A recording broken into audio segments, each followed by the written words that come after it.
How to know if someone is busy on Snapchat call.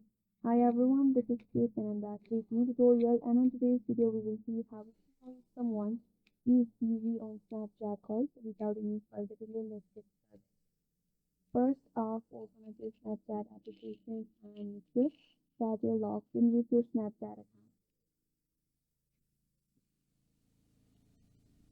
Once you're logged in, you have to open up your chat page and then open up a conversation or chat with a contact that you would like to make a call.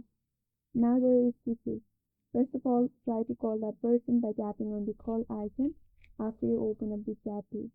Now, if the call is connecting and declines it quickly, that means the user is busy on Snapchat call. And after that, you will have a notification at the top of your interface saying that the user can't receive a call or some notification. And the second case, if the user is not online on Snapchat, you will not be able to connect to a call.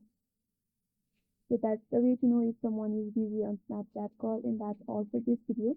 Hope this video helps you. If you're new to our channel, make sure to like and subscribe. Thanks for watching and stay tuned for more videos.